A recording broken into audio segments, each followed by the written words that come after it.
Do you know that after 60, every decision you make becomes critically important?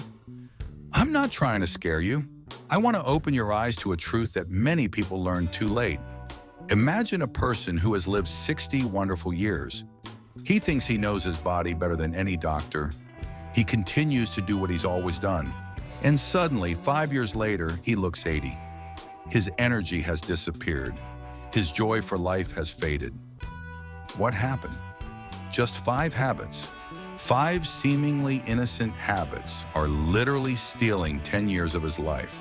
And today I'm going to tell you about each one of them. Because forewarned is forearmed.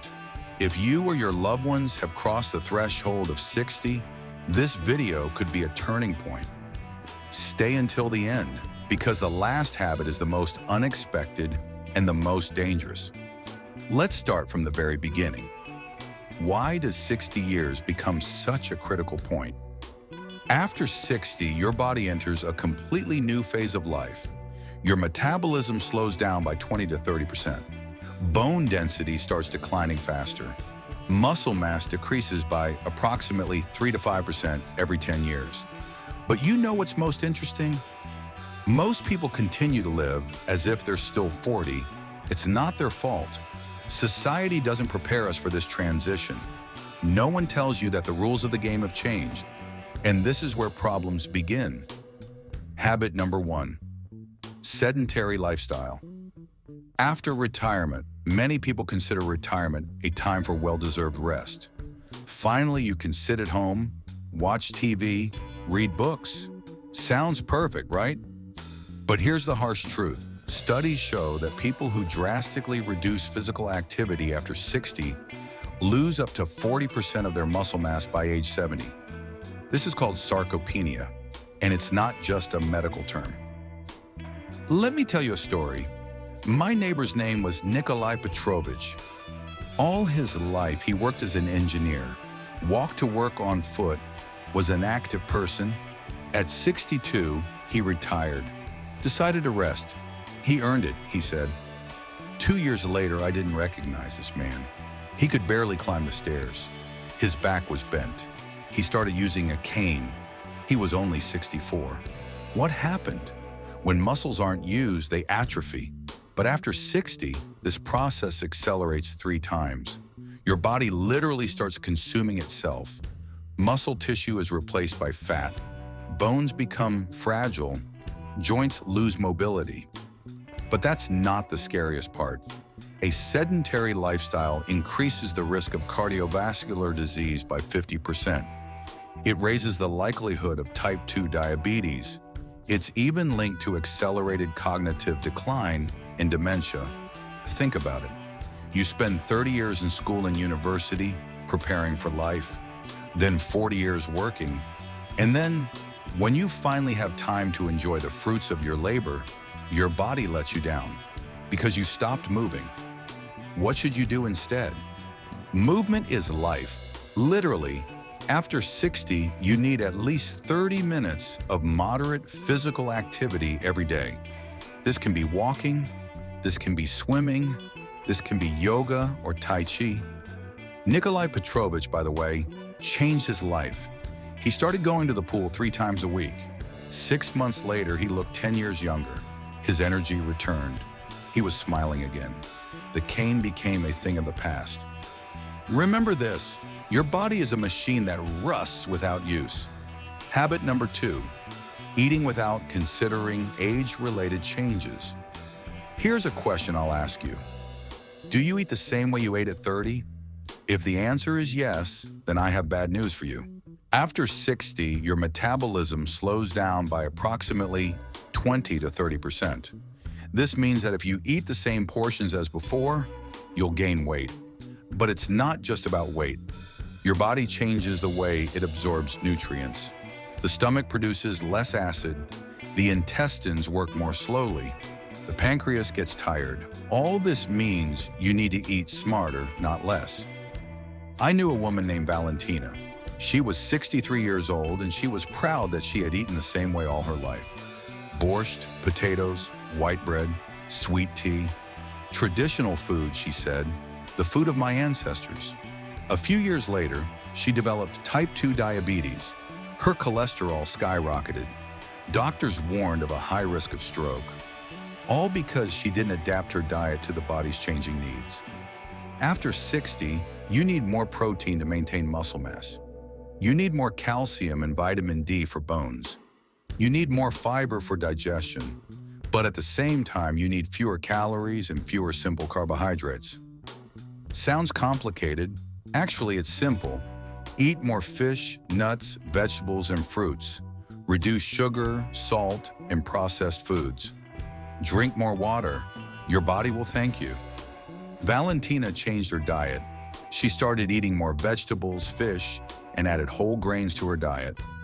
A year later, her test results improved so much that the doctor reduced her medication dosage. She told me she felt like she'd gotten 15 years younger. Food is not just fuel. It's medicine or poison. The choice is yours. Habit number 3, ignoring preventive medical checkups. How many times have you heard, "I feel fine. Why do I need to see a doctor?" This is one of the most dangerous phrases after 60. Here's the truth many don't want to admit.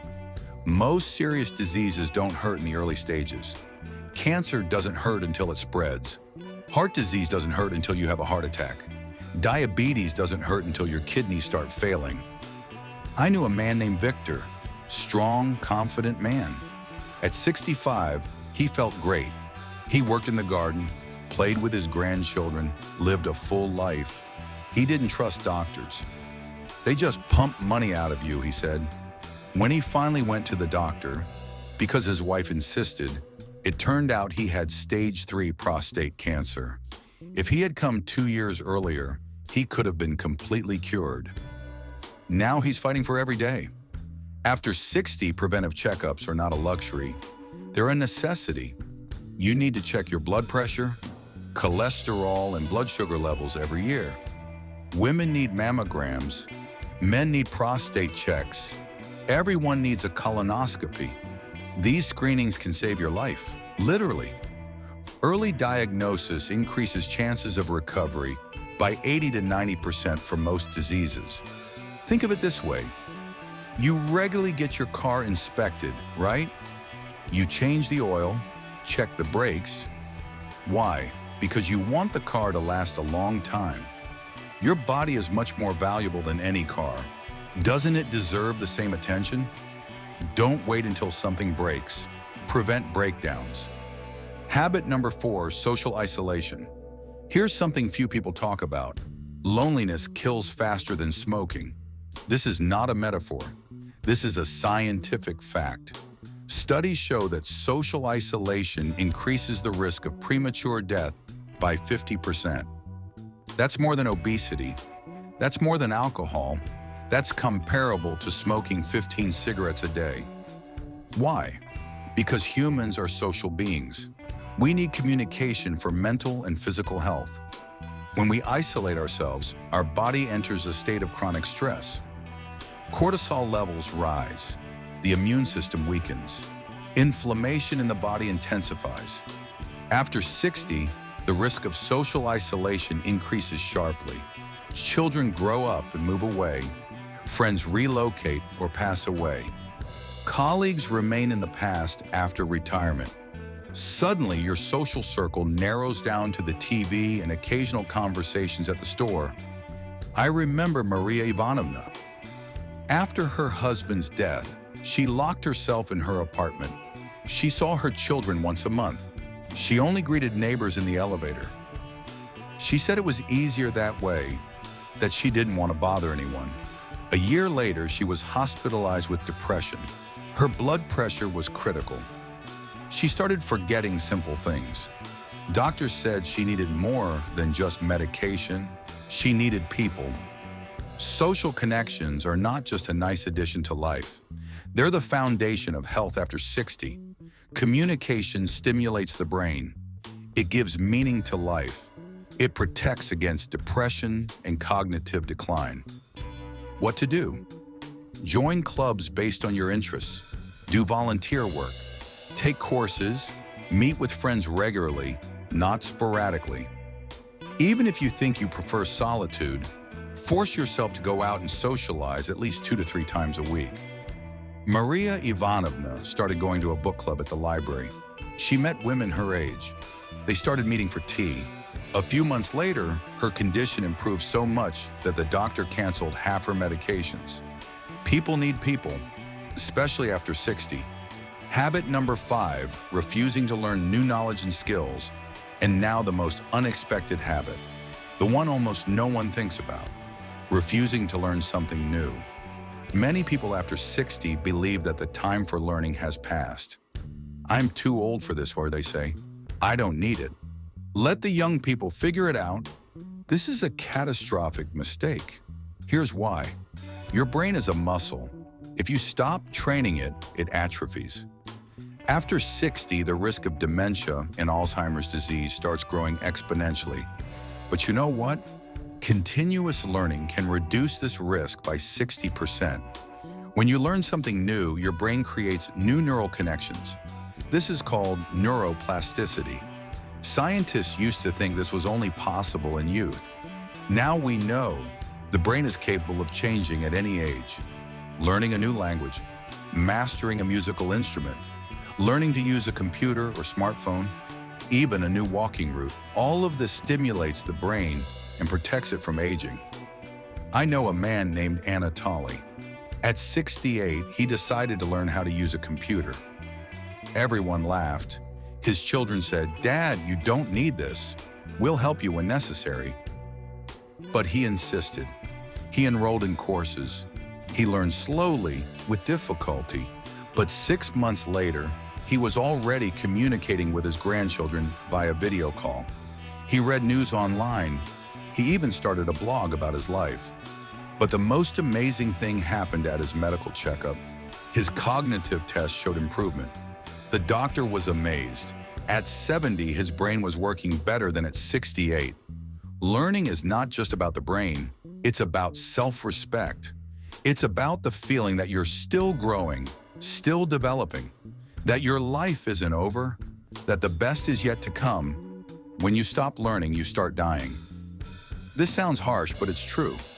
Not physically, of course, but emotionally, intellectually, spiritually. After 60, you have time, you have experience, you have wisdom. Use all of this to open a new chapter of your life. Learn to paint, study history, master technology, read books about topics that have always interested you, but you never had time for. Every new book, every new skill, every new hobby is an investment in your future. It's an investment in the quality of your next 20, 30, maybe even 40 years of life. Never say, "I'm too old for this." You're only old when you stop growing. So we've looked at 5 habits that steal 10 years of your life after 60. Sedentary lifestyle, improper nutrition, ignoring medical checkups, social isolation, refusing to learn. But you know what's most important? It's never too late to change.